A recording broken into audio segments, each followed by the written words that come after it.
आज मैं आपको आमल की एकादशी जो फागुन मास की शुक्ल सुद में पड़ती है उसकी कथा सुनाऊंगी। मांधाता जी ने कहा, हे वशिष्ठ जी, यदि आप मेरे ऊपर प्रसन्न हैं तो ऐसे व्रत की कथा कहो जिससे मेरा कल्याण हो।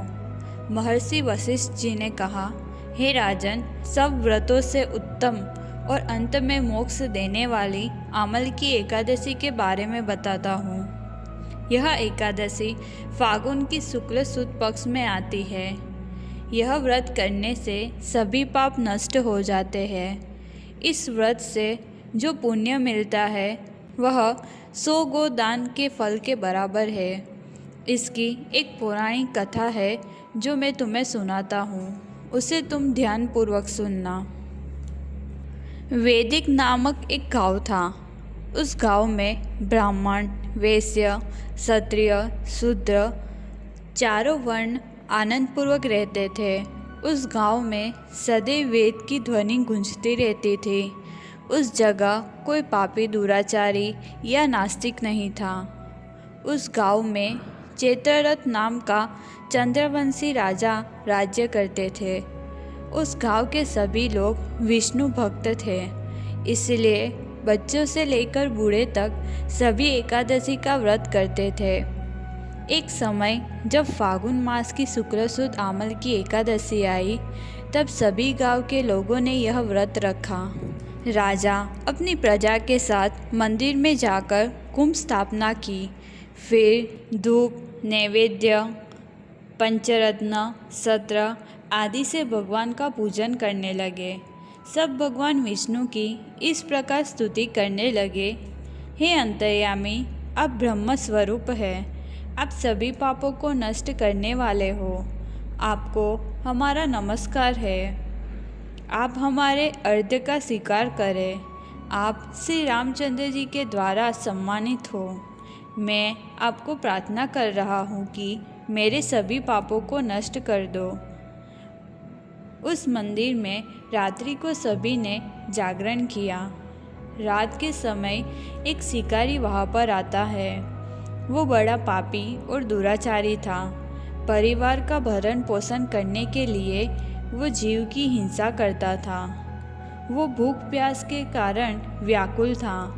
भोजन मिलेगा यह सोचकर वो मंदिर के एक कोने में जाकर बैठ गया। मंदिर में बैठकर वो विष्णु भगवान की कथा तथा एकादशी का महात्म्य सुनने लगा। इस तरह शिकारी ने भी अन्य लोगों के साथ जागरण किया और पूरी रात वही बिताई। थोड़े समय के बाद शिकारी की मृत्यु हो जाती है। आमल की एकादशी के व्रत तथा जागरण के प्रभाव से उसका जन्म एक राजा के यहाँ होता है। उसका नाम वसुरथ रखा। जब वो बड़ा हुआ तब अपनी सेना सहित धन धान्य से युक्त होकर एक सहस्त्र गांवों का पालन करने लगा। उसका तेज सूर्य की तरह था। चंद्रमा की तरह उसकी कांति थी। वीणा में विष्णु भगवान के समान और समा में पृथ्वी के समान था। वो अत्यंत धार्मिक, सत्यवादी, कर्मवीर और विष्णु भक्त था। वो प्रजा का समान भाव से पालन पोषण करता था। वो सदैव यज्ञ करता था। दान देना उसका नित्य कर्तव्य था। एक दिन राजा शिकार करने वन में गया। वो वन में रास्ता भूल गया और दिशा ज्ञान न होने के कारण वो वन में एक वृक्ष के नीचे सो गया। उस समय डाकू वहाँ पर आ जाते हैं। राजा को अकेला पाकर डाकू राजा पर आक्रमण करने के लिए तैयार हो गए।